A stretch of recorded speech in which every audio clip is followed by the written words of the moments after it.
Hello mes gens, aujourd'hui je vous retrouve pour une vidéo inattendue. Une vidéo pour laquelle vous n'avez même pas voté puisque je ne vous l'ai pas proposée lors de mes sondages. L'idée m'est venue récemment, mais de plus ça pourra vous permettre de patienter le temps que je puisse sortir les prochaines vidéos pour lesquelles vous avez voté, car en effet je suis en train de bosser sur mon contenu qui prend beaucoup plus de temps que d'habitude. Aujourd'hui nous allons parler de Google Images et du problème qu'ils ont avec les cheveux afro, crépus ou encore frisés, métissés, comme vous voulez. Je me baladais tout simplement dans l'espace commentaire d'une vidéo qui est récemment sortie et j'ai pu observer le commentaire d'une abonnée qui témoignait de sa déception face aux résultats de recherche qu'elle a obtenus après avoir tapé coiffure non professionnelle dans Google Images. En effet, on peut y voir majoritairement des photos de femmes avec des cheveux afro, crépus, frisés, pour certaines bouclés. Avec la récente polémique qu'il y a eu autour du lycée Bel-Air qui interdit des coiffures de type afro dans un pays où la majorité de la population sont des afro-caribéens, on se demande si les cheveux de type afro ne seraient pas diabolisés de toutes parts, y compris sur Google Images. Mais vous me connaissez, quand une question naît, il me faut absolument trouver une réponse ou quelque chose qui va m'aider en fait à comprendre le pourquoi du comment. Et ma petite enquête m'a ramenée en 2016, là où tout a commencé, quand une étudiante de la NBA a fait un post sur Twitter où elle faisait part d'une découverte choquante qu'elle venait de faire. Elle marquait tout simplement dans Google Images « Unprofessional hairstyle for work », qui signifie en français « coiffure non professionnelle pour travailler ». Elle a eu donc la désagréable surprise de constater que la majorité des femmes qui faisaient partie, en tout cas, de cette catégorie de coiffure non professionnelle dans Google Images étaient des femmes de couleur, arborant une texture de cheveux de type afro. Elle a d'ailleurs fait une sorte de comparaison, qui veut dire qu'elle a aussi tapé coiffure professionnelle, et là on y voit des femmes d'origine caucasienne avec des cheveux lisses, arborant parfois les mêmes coiffures que certaines femmes ayant les cheveux de type crépus et qui, elles, se retrouvent dans la catégorie coiffure professionnelle. Je vous laisse deviner le scandale que cela a suscité sur Twitter.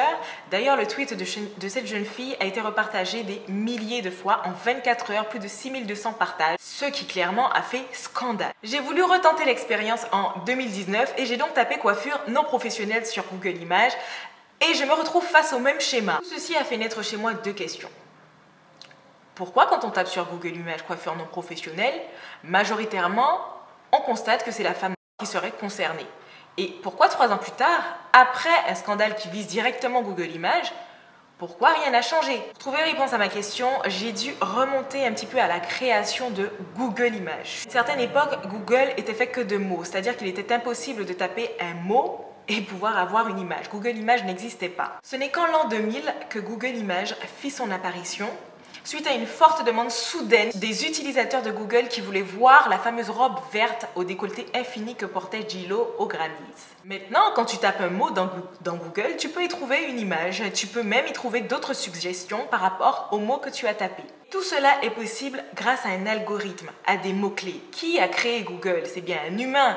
Et si Google continue à vivre, c'est parce que ce sont les humains qui continuent de l'alimenter. Pour faire plus simple, à l'époque où nous ne pouvions pas encore trouver des photos sur Google, parce que Google Images n'était pas encore une fonctionnalité qui existait, on y trouvait tout simplement des articles avec que des écrits. Il n'y avait pas d'illustration, il n'y avait pas d'image. Avec l'arrivée de la fonctionnalité de Google Images, on pouvait y mettre des images, on pouvait mettre des images dans des articles afin d'illustrer. Ce sont ces mêmes photos que Google Images répertorie. Un exemple simple, si vous cherchez par exemple une idée déco pour votre cuisine, vous allez taper des mots-clés dans la barre de recherche. Cuisine, déco par exemple. Et là, vous allez tomber sur plusieurs propositions d'images vous proposant des cuisines avec différentes décos. Tout ceci est possible grâce aux mots-clés dont font usage les auteurs de ces photos dans leurs articles. On va d'ailleurs prendre aussi pour exemple nos fameuses coiffures non professionnelles. J'ai voulu également cliquer sur l'une des photos qui apparaît dans les résultats de recherche. Et dans la première photo que je clique, celle-ci va me diriger vers le site de Nofi.fr. Je pense que vous connaissez Nofi, qui est une plateforme dédiée à la communauté noire.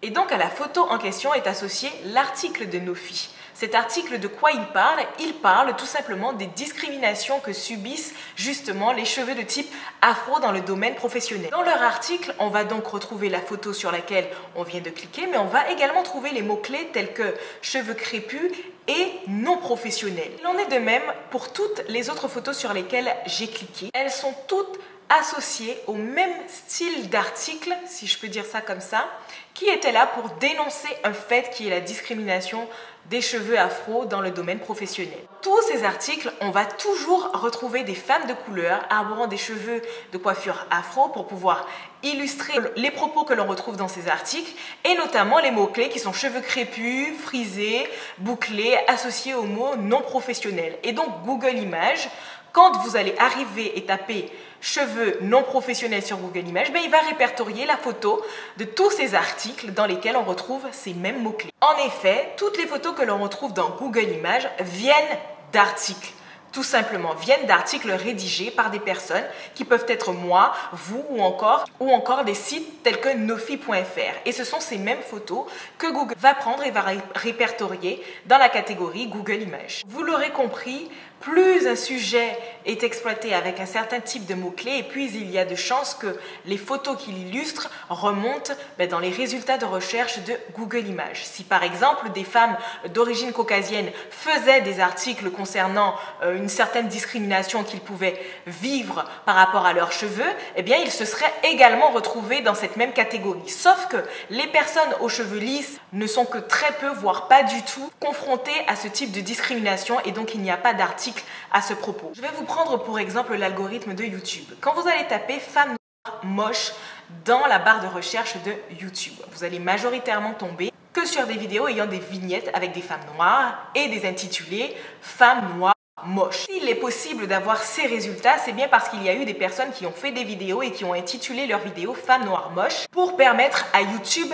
de vous donner ces résultats-là. Et la quantité de vidéos circulant sur YouTube avec ces intitulés-là et avec ces photos-là est telle que même lorsque vous allez taper femme blanche moche, vous allez encore tomber sur des vignettes de vidéos de femmes noires avec les mêmes intitulés femmes noires moches.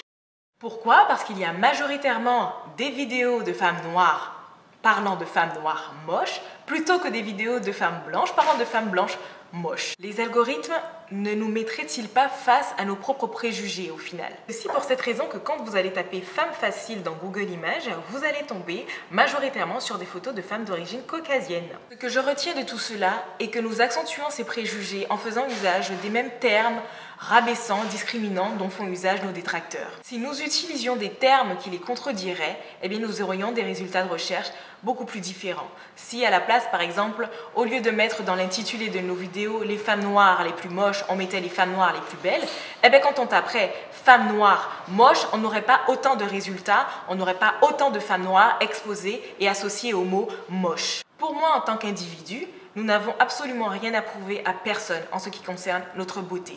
Et donc, nous n'avons pas à faire de vidéos pour justifier de quoi que ce soit. Vous êtes qui vous êtes, vous ressemblez à qui vous devez ressembler et vous n'avez de compte à rendre à personne. Et certainement pas à des personnes ayant la bassesse d'esprit d'associer votre couleur de peau à une quelconque mocheté. Bon, voilà, j'espère que je me suis fait comprendre. J'espère en tout cas que cette vidéo vous aura plu et n'oubliez pas, vous n'avez de compte à rendre à personne et vous n'avez encore moins à justifier votre beauté auprès de personne. Je vous dis à très vite pour une prochaine vidéo.